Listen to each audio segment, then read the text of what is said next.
Hey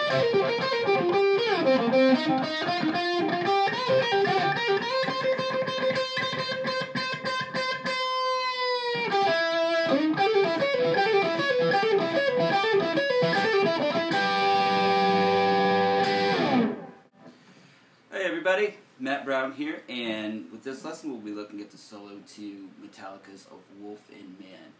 Now this one's predominantly in the key of E minor. We've got some chromatic chords that kind of take the solo elsewhere momentarily, but that's kind of the key center is E minor. So let's look at the riffs that James Hetfield's doing before we talk about the scales that the solo uses. So the first riff that we see in the solo is this. So then that repeats.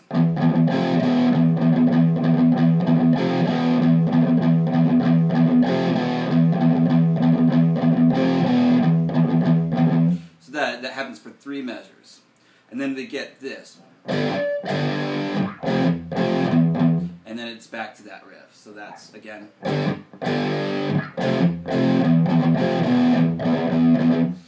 And then back to the riff. So that part is G5 to F5. So far, everything that we have here is pretty much just like E Phrygian.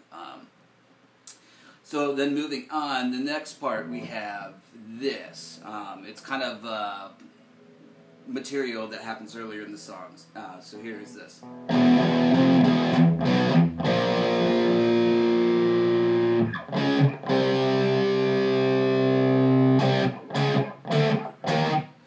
So that part right there, that's the part where there's the material that's outside of the key that kind of takes it somewhere else. And then it comes back to the key of E minor, and what we have is the classic riff from this song. And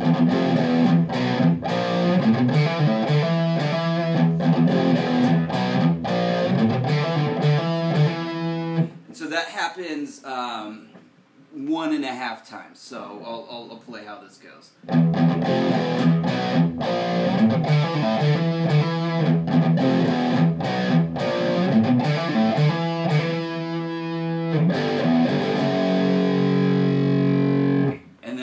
The next part of the song.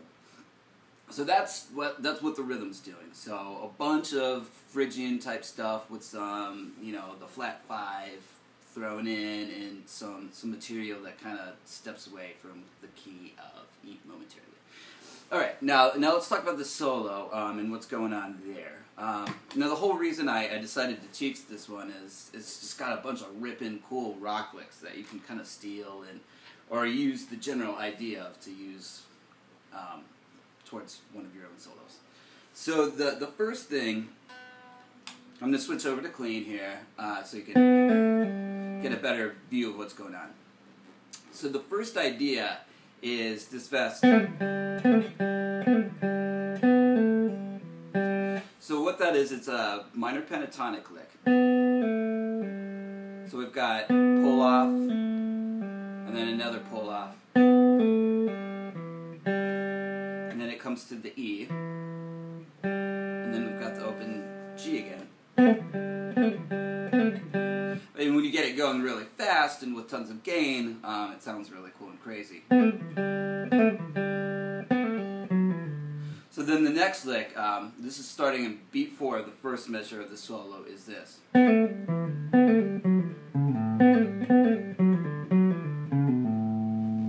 So what he's doing, he's just doing 4-2 open like this. Sorry, I'll do that again.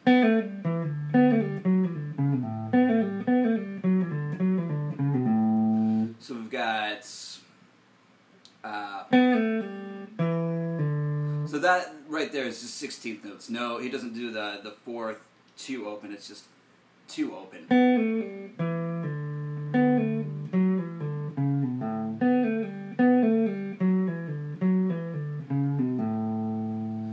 And in the second measure of the solo, I recommend that you try to get some pinch harmonics. He's mainly doing it on the repetitions on the 3rd string here, so. And that. Now the next idea is just this cool chromatic thing that kind of is a fun way to get from just one place on the fretboard to another. I would say Tony Iommi is probably, if I had to speculate, this kind of thing's kind of where he stole it from, or maybe Randy Rhoads. Those guys, both of them, did this a lot.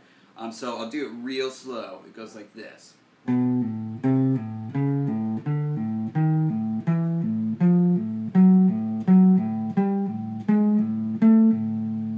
So just a bunch of pull-offs to the open A string. So I'll go through this slowly. We're going to do 2nd fret, 3rd, 4th, 5th, 6th, 7th, 8th. Now we're going to do it twice on the 9th fret.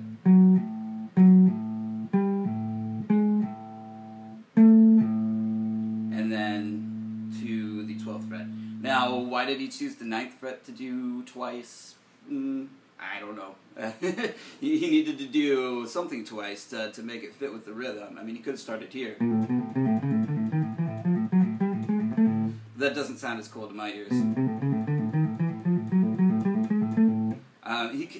Maybe the root would have worked.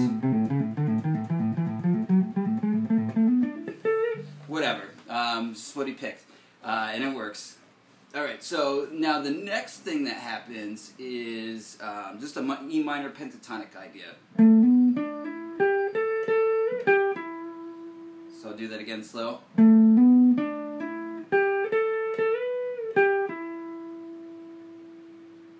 At tempo it's like this. So coming from the other lick.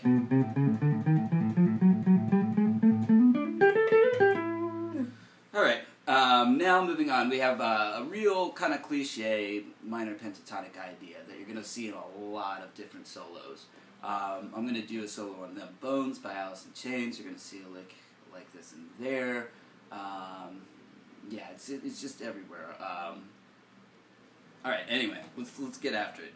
So we're going to do a slide, pretty dramatic slide. I would say he's doing it from roughly the 9th fret.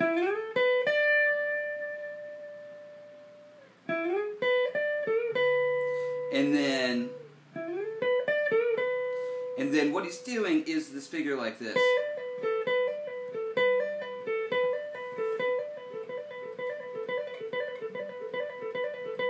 So it's 12, 15, hammer on, pull off, and then coming to the 14th fret. Now with the rhythm of this, he's not going for a specific rhythm, I would say. If you slow it down, you can tell it starts off as like 30-second notes, then it kind of slows down into like sextuplets. So what he's doing, he's just trying to fit as many of these little things in the space that he can. So to feel it out, I just make sure I'm keeping the beat real steady in my head and make sure I'm not overshooting or undershooting the rhythm with this.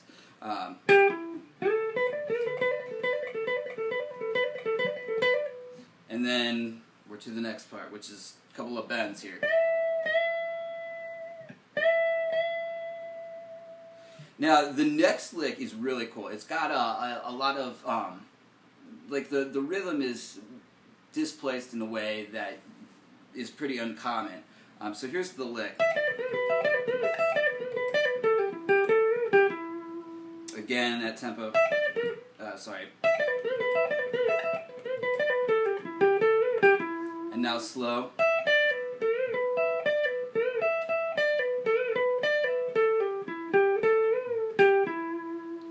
So it's got some pull-offs that go across the beat, which is, I think, what makes it cool.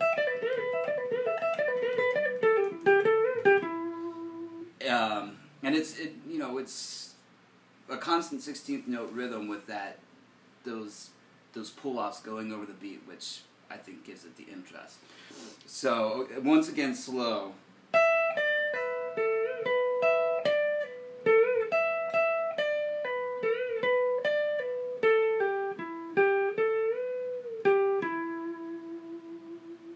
So now this is getting into the part where he's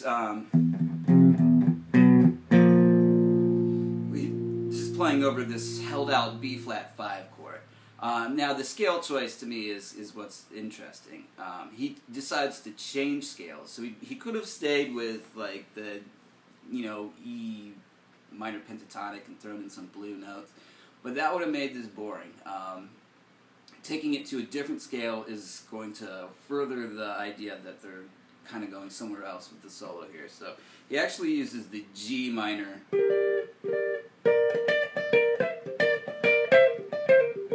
It's G Dorian is what he uses over this B flat 5 chord. And all the notes in G Dorian are going to be consonant over that. So it's an interesting scale choice. So here's what we have.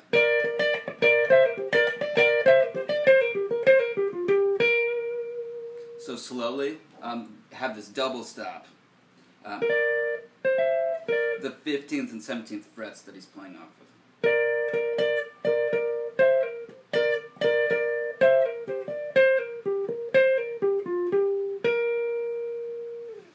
Okay, now moving on, we have a sequence, one of Kirk Hammett's favorite things.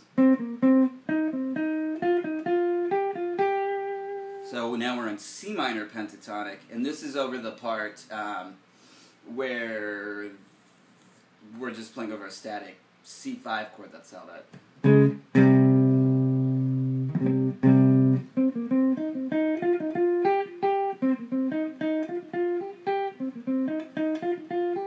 So slowly, C minor pentatonic.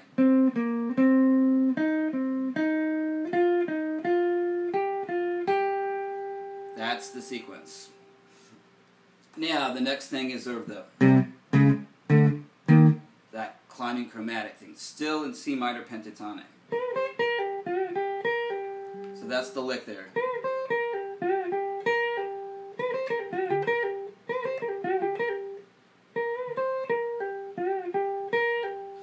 Now, the next thing is kind of something that you'll see country guitars probably do more of.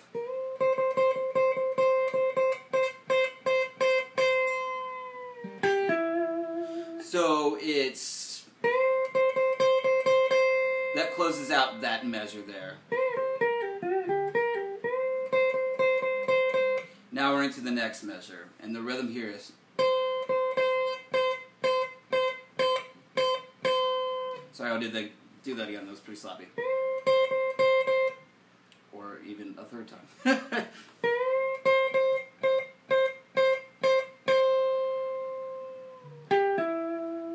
So we have 1 and 1, 2, 3. So the rhythm's kind of weird. But let's talk about what's going on technically. So you want to really dig into the pick, and some people might be inclined to kind of pop it with a nail, but I think that's a little bit too much of a poppy sound. So I'm just digging in more with the pick there. And as you get close to the end of that measure,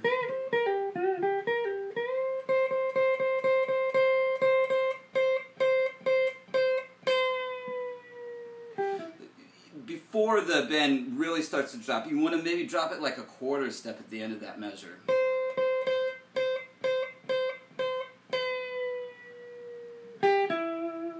And it's a really cool, just kind of guitar effect that you can apply this to just about any kind of bend that you're sustaining. And what it does is it really calls attention to that bend, and it's pretty much the climax of the solo too.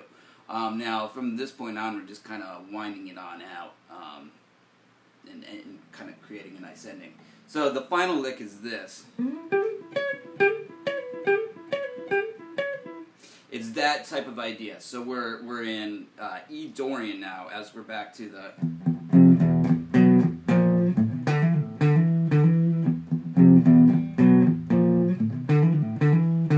So here's the lick.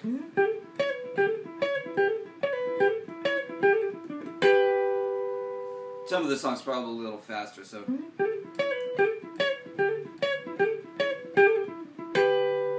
So the rhythm gets displaced. You've got two 30-second notes, and then a 16th note. So.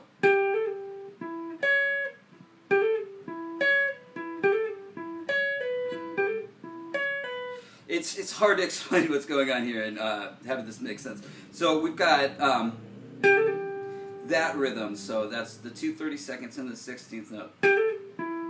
Then we're coming down to the 14th fret.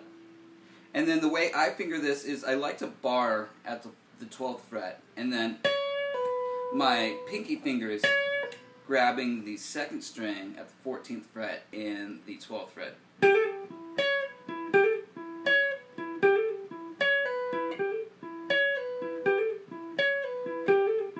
So it happens 4 times. And then on the last time we've got, so that slow is, and it ends with this double stop here. So all of it slow.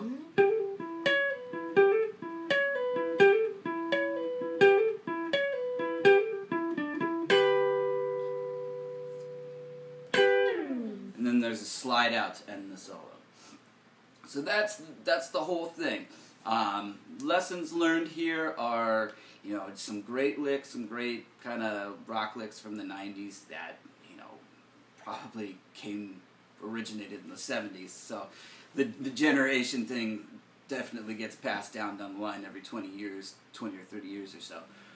So anyway, the licks, like it'll give you lots of great ideas to kind of use just generally what they're doing, the general concept of what's going on in your own solos. Of course, this lick, rock and roll cliche, and hopefully it'll give you some ideas on how to change scales with chromaticism in a chord progression effectively to keep the solo interesting. Alright, so I'm going to try to do this, try being the keyword, at a real slow tempo. This solo's ripping, so forgive me if I make some mistakes here. And then, yeah, you'll get the solo again up to tempo. So here we go.